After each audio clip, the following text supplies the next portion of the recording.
Episode 3 start होता है जहां भोसले ने दिया हुआ जवाब सही निकलता है और ये देख के वसंत बहुत ज्यादा खुश हो जाता है और उसे समझ आता है कि इस वरदान को कैसे यूज करना है। वो उस दिन दारू पीता है और मधु से मिलने जाता है। मधु उसको देख के जाने के लिए कहती है वहां से, लेकिन वो मधु को कल महबूब भाई की दुकान पे आने कहता है और बोलता है कि अब वो तभी इधर आएगा जब वो मधु को हमेशा के लिए यहाँ से ले जाएगा। वसंत अपने घर आता है और अपनी माँ के पैर पे सो के कहता है कि वो उनकी जिंदगी बदल देगा क्योंकि उससे बहुत बड़ा वरदान मिला है। दूसरे दिन वसंत पहले अपने फोन का स्क्रीन ठीक करवाता है और उसके बाद पीटर के साथ महबूब भाई की दुकान पे वेट करता है कि तभी उसके फोन पे खबर आती है कि चेंबूर के एक एग्जीबिशन सेंटर में आग लग जाने से 8 लोग घायल हो गए हैं। मधु वहाँ आती है और कहती है कि उसे वरदान वाली बातें नहीं सुननी। तभी महबूब भाई भी आते हैं और वसंत कहता है कि उन सबका उस पर बहुत ज़्यादा एहसान है और वो इसके बदले उन्हें अपने साथ पार्टनर बनाना चाहता है एक नए बिजनेस में। वो उन्हें थोड़ा वेट करने बोलता है कि तभी वहाँ एक ऑटो आता है और उसमें से भोसले और उसकी वाइफ उतरते हैं। वसंत उनसे 30% अमाउंट मांगता है कि तभी भोसले की वाइफ वसंत को कहती है कि टी लेटर के 2 ऑप्शंस थे, इसलिए वो उसको 1 भी रुपया नहीं देगी और मधु को देख के वो भड़क जाती है क्योंकि भोसले मधु का कस्टमर होता है। मधु और भोसले की वाइफ झगड़ने लगते हैं जिसमें वसंत बीच में आता है तो भोसले की वाइफ उसे थप्पड़ लगा देती है और वहां से चली जाती है। वसंत उन तीनों को अंदर बैठने बोलता है। वो उन्हें फिर से बोलता है कि उसको वरदान मिला है और उसकी किस्मत ने पलटी मारी है। इसका फायदा वो अकेला नहीं लेगा बल्कि सबको फायदा करवाएगा। तब वो अपने फोन से कुछ न्यूज़ पढ़ के सुनाता है जिसमें वो पीएल कोऑपरेटिव बैंक के दिवाला होने की खबर पढ़ता है और ये सुन के मधु बोलती है कि ऐसा मजाक मत करो क्योंकि मधु के जिंदगी की सारी कमाई उसने वो बैंक अकाउंट में रखी थी। वसंत उससे कहता है कि उसके पास एक घंटा है पैसे वहां से निकालने के लिए, लेकिन मधु उसकी बात पे भरोसा नहीं करती। तभी उसे आपा का फोन आ जाता है और उसे वापस जाना पड़ता है क्योंकि शेट्टी उससे मिलने आया होता है। और उसके बाद महबूब भाई भी उठते हैं और एग्जीबिशन सेंटर के लिए निकलते हैं। ये सुन के वसंत उन्हें कहता है कि वहाँ मत जाना, वहाँ आग लगने वाली है। महबूब भाई बोलते हैं कि ऑलरेडी इतना बड़ा ऑर्डर रेडी है वहाँ बेचने के लिए और वो पीटर की हेल्प से खाने के डिब्बे लेके वहाँ निकल जाते हैं। वसंत अकेला रह जाता है कि उसे एक और न्यूज़ आती है कि स्काई क्रूज एयरलाइंस के वर्कर्स हड़ताल पे बैठे हैं।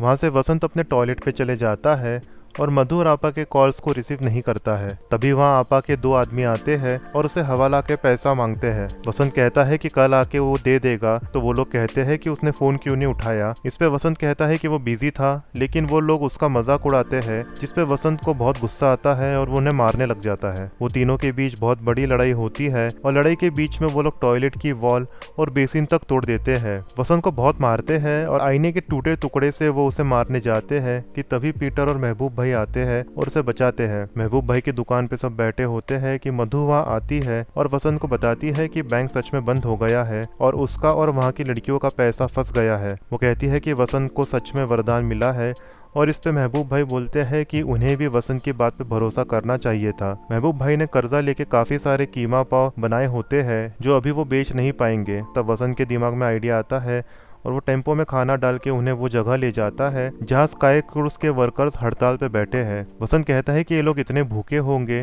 कि वो पूरा का पूरा स्टॉक खत्म कर देंगे। वसंत महबूब भाई को बोलता है कि कितने में बेचना है, जिस पे वो कहता है कि हर बार के भाव में ही बेचना है। वसंत कहता है कि ये सब एयरलाइंस वाले लोग हैं तो इनको एयरपोर्ट वाले प्राइस पे बेचेंगे और ऐसे ही वो सबको बुलाने लग जाता है और देखते ही देखते सब कीमा पाव बिक जाते हैं। महबूब भाई इतना पैसा कमा लेते हैं कि कर्जा चुकाने के बाद भी प्रॉफिट बच जाता है। दूसरे दिन वो लोग सोचते हैं कि इस वरदान से कैसे प्रॉफिट कमाया जाए। तब वसंत कहता है कि सुबह कुछ क्रिप्टो की न्यूज आई थी जिसपे शाजिया कहती है कि क्रिप्टो करेंसी होगी जिसकी ट्रेडिंग होती है स्टॉक्स की तरह। वसंत उसे न्यूज दिखाता है जिसमें कुछ क्रिप्टो करेंसीज के प्राइस बढ़ने की न्यूज होती है। शाजिया एक बोर्ड लेती है और उसमें वो न्यूज में आए सारे क्रिप्टो करेंसीज को लिखती है और फिर वो अमाउंट निकालती है जो उन्हें इन्वेस्ट करना होगा जिसपे उन्हें अच्छा खासा प्रॉफिट हो जाए। वो उन्हें कहती है कि उन्हें पैसे डिजिटली या नेट बैंकिंग के थ्रू इन्वेस्ट करना होगा। वो अपने दोस्त असीम को फोन लगाती है जो एक्चुअली उसका बॉयफ्रेंड होता है। वो कहती है कि 2 लाख रुपए चाहिए जिसको वो डबल करके उसे दे देगी और ऐसा ही होता है। न्यूज में आता है कि कुछ क्रिप्टो करेंसीज की वैल्यू काफी बढ़ गई है और ये सुन के सभी लोग काफी खुश हो जाते हैं। इसी खुशी में वसंत शाजिया को बिजनेस का पूरा फाइनेंस संभालने का काम दे देता है और उन्हें कहता है कि इस प्रॉफिट का मेजर हिस्सा उसे लगेगा क्योंकि उसे वो पैसे आपा को देने हैं और मधु को हमेशा के लिए अपने साथ लाना है। शाम में असीम उनका पूरा पैसा बैंक से निकाल के ले आता है। इतने पैसे देख के पीटर पागल सा हो जाता है। वसंत पैसे लेके आपा के यहाँ जाता है और उसे पैसे देके कहता है कि अब से मधु उसके साथ रहेगी और मधु का हाथ पकड़ के उसे टैक्सी में बैठा के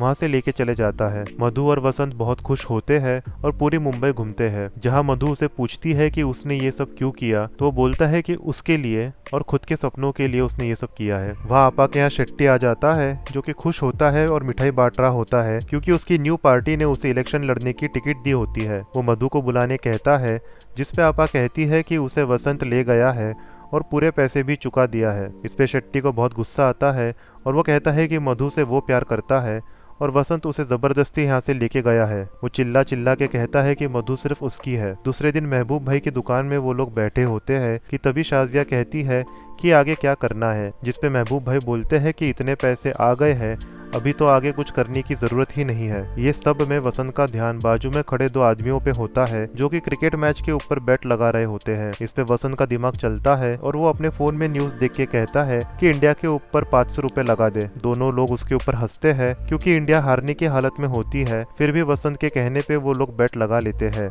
जैसे मैच आगे बढ़ता है वैसे ही इंडिया के जीतने के चांसेस बढ़ जाते हैं और इंडिया फाइनली जीत जाती है। और इसी जीत से वसंत कहता है कि उसे आगे का प्लान मिल गया है। और यही पे एपिसोड 3 खत्म हो जाता है। दोस्तों, अगर आपने यहाँ तक वीडियो देखा है तो प्लीज इसे लाइक करिए और चैनल पे नए हो तो प्लीज सब्सक्राइब करिए। मैं आपसे मिलूंगा अगले वीडियो में, तब तक के लिए अपना ध्यान रखिए। Bye bye.